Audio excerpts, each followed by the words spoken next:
Kung kailangan ng glow-up ng bucket list mo para sa 2026, tinatawag ka ng Pilipinas, mahigit 7,000 isla, puno ng sikat ng araw, kultura, at puro wow! Tara, puntahan natin ang pinakamaganda, mabilis at masaya, mga isla at dalampasigan muna. Boracay, pinong-pinong puting buhangin, tubig na napakalinaw. Hinahabol ko ang paglubog ng araw sa isang paraw, tapos kumakain ng sariwang seafood sa tabing dagat. El Nido, Palawan, matatayog na bangin na gawa sa limestone, nakatagong lagoon, at tubig na may 50 klase ng asul. Nagkakayak ako sa Big Lagoon, nag-snorkeling kasama ang makukulay na reef life at lumulutang sa ilalim ng mga dramatikong pader. Siargao, vibes ng surf capital Cloud9, island hop sa Naked, Daku at Gam. Kahit hindi ka nagsusurf, ang mga kalsadang may puno ng palma at ang golden hour nakaka-relax.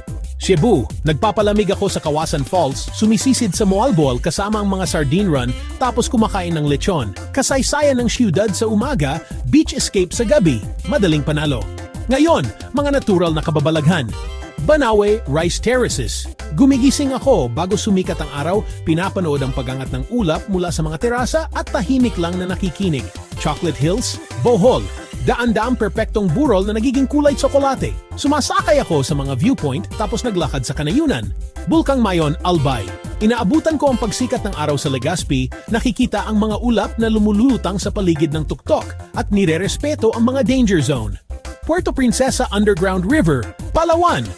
Tahimik akong lumulutang sa ilalim ng mga kuweba na parang katedral. Ang headlamp ko ay sumasalamin sa mga sinaunang bato, parang hindi sa mundong ito. Rizal Park, Manila. Isang malaking berdeng espasyo sa siyudad na may mga monumento at fountain at isang paglubog ng araw na nagpipinta sa skyline. Humihinto ako sa Rizal Monument at nararamdaman ang pulso ng kasaysayan. Fort Santiago, Intramuros. Mga pader na bato at lumang tarangkahan, nilalakaran ko ang huling mga yapak ni Rizal. Iniisip ang mga galyon, guwardiya at mga siglo ng pagbago.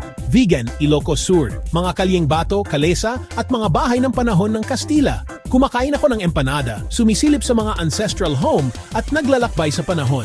Mabilis na tips para maging maayos ang lahat. Nagta-target ako ng dry season, mga Nobyembre hanggang Mayo. Binabantayan ko ang mga weather update, lalo na sa mga buwan ng bagyo. Nagbubook ako ng mga lehitimong tour, nagdadala ng kaunting pera para sa maliliit na isla at naglalakbay na magaan para sa mga ferry at maliliit na plano. At nirerespeto ko ang mga lokal na komunidad. Magtanong bago magpalipad ng drone, iligpit ang basura at pumili ng mga eco-friendly na operator. Kaya, ano ang gusto mo? Mga beach o bundok? Surf o chill? Street food o fine dining sa buhangin? Sabihin mo sa akin ang lugar at ang mga aktibidad na gusto mong gawin at gagawan kita ng mabilis na starter itinerary sa comments. Kung nakatulong ito, mag-like, mag-subscribe at i-save ito para sa iyong travel crew. Naghihintay ang Pilipinas. Kita-kita tayo sa ilalim ng mga puno ng palma.